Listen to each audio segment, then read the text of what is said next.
নমস্কার বন্ধুরা, আশা করি তোমরা ভালোই আছো।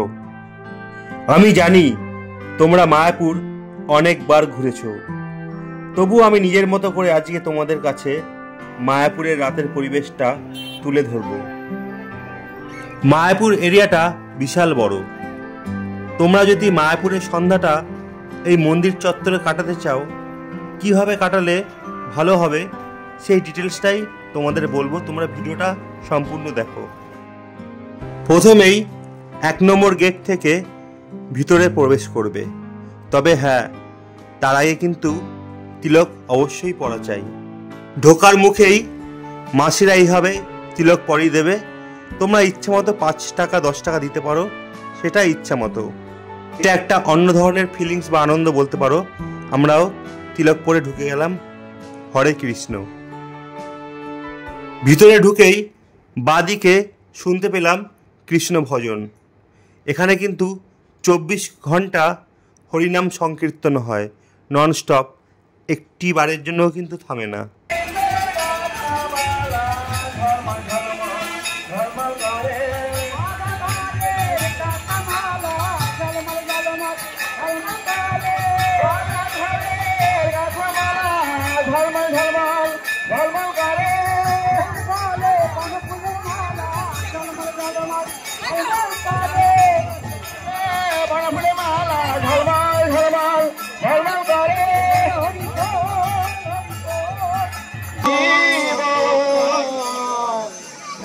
এই হরিনাম সংকীর্তনের যে এই জায়গাটি, এখানে তোমরা বেশ কিছুক্ষণ কাটাবে, মনটা শান্তিতে ভরে উঠবে। আর একটা কথা, তোমরা কিন্তু 1 নম্বর গেট থেকে ঢুকেই রাত্রের প্রসাদের জন্য কুপনটা অবশ্যই কেটে রাখবে। মায়াপুরের ভোগ প্রসাদ কীভাবে পাওয়া যায়, কত খরচ, তার ডিটেলস ভিডিও কিন্তু আমার চ্যানেলে আছে, দেখে আসতে পারো। এর পাশেই মূল মন্দির। আমি যখন ভিডিও করেছিলাম তখন মন্দিরটি উদ্বোধন হয়নি, কিন্তু বর্তমানে উদ্বোধন হয়ে গেছে।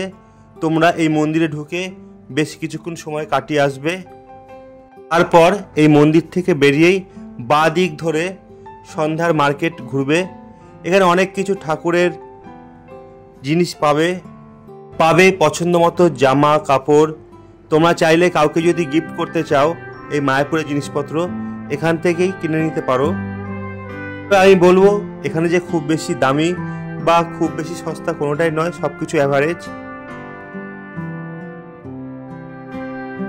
এর ঠিক পাশেই দেখতে পারবে প্রভুপাদের সমাধি মন্দির, সেখানেও ঘুরে আসবে তোমরা। মূল কথা, 3 থেকে 4 ঘন্টা হাতে নিয়ে সন্ধ্যার সময় এই মন্দিরে আসবে তোমরা, মন্দিরটাকে সুন্দরভাবে উপভোগ করার জন্য। দেখতেই পাচ্ছ মন্দিরটা। এইখানে আমরা ঢুকেছিলাম, তারপরে 15 টাকা দিয়ে টিকিট কেটে উপরে গিয়ে মূল মন্দিরে যেই বিগ্রহগুলো ছিল সেগুলো দর্শন করেছি। তবে এখানে ঢোকার পূর্বে কিন্তু মোবাইল, জুতো জমা দিয়ে ঢুকতে হবে।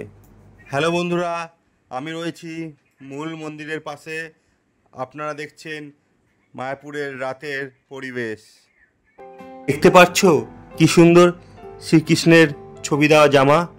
এই ধরনের শাড়ি, জামা, ওড়না অনেক কিছু পেয়ে যাবে। খুবই সুন্দর, আকর্ষণীয়, খুবই ভালো লাগবে। এখান থেকে অবশ্যই কিছু কেনাকাটা করো। কিছু নিজেদের জন্য কেনাকাটা করবে, কিছু বা মায়াপুরে ঘুরতে আসলে গিফট নিয়ে যেতে হয়, সেই ভেবেও কিছু কেনাকাটা করবে। সন্ধ্যাটা খুব সুন্দরভাবে কাটবে। মন্দির চত্বরের ভিতরে এবং বাইরে উভয় জায়গাতেই কিন্তু তোমরা মার্কেট পেয়ে যাবে। একের পর এক সুন্দর সুন্দর জামা কাপড়ের কালেকশন কিন্তু এখানে দেখা যাচ্ছিল।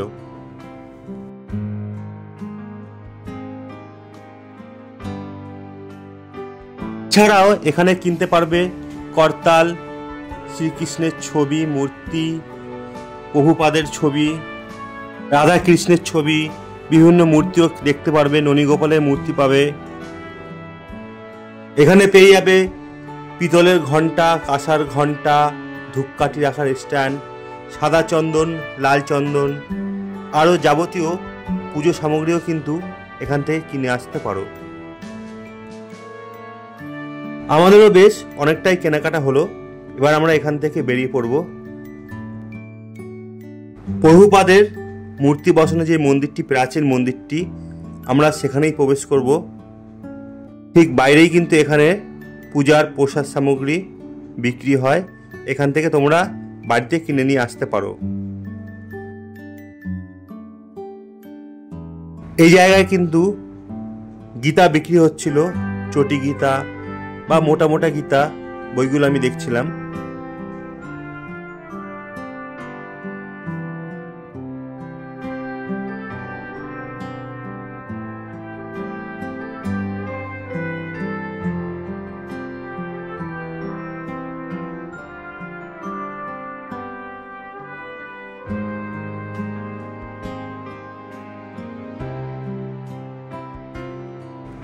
এই যে আঁকা বাঁকা পথ, এই পথ ধরেই আমি এখন মন্দিরে প্রবেশ করব। এই মন্দিরের ভিতরে মোবাইল নিষিদ্ধ, আগেই বলেছি, তাই এখানে চেকিং হবে। কেউ মোবাইল নিলে রেখে যাবেন, না হলে ধরা পড়ে যাবেন।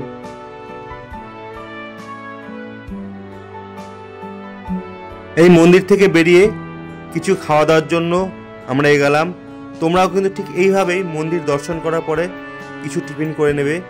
এখানে কেক, প্যাটিস, অনেক কিছু খাবার পেয়ে যাবে, কিন্তু মনে রাখবে সবকটি কিন্তু নিরামিষ। আমরাও ঘোল সহকারে কিছু নিরামিষ খাবার খেয়ে নিলাম। এবার এখান থেকে বেরিয়ে বেশ একটা আকর্ষণীয় জায়গায় যাব, যেটা হচ্ছে ফুলডোম থিয়েটার।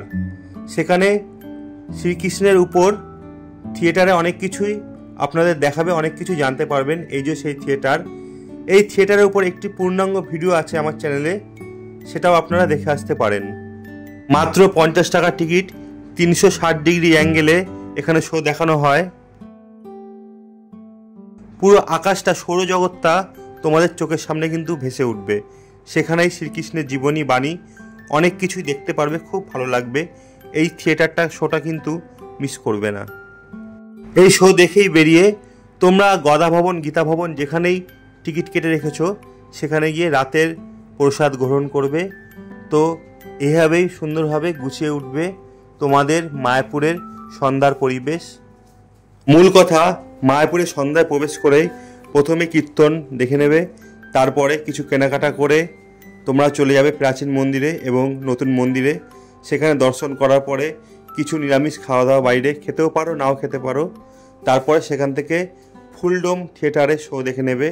যেহেতু রাতের বেলা গোশালা দেখা যায় না, তাই গোশালাটা দিনের বেলায় দেখে নেবে। সেখান থেকে রাত্রিবেলায় গদা ভবন, গীতা ভবন, যেখানেই তোমাদের কুপন কাটা থাকবে, প্রসাদ খেয়ে আজকের মতো তোমাদের মায়াপুরের রাত্রের দর্শন সমাপ্ত।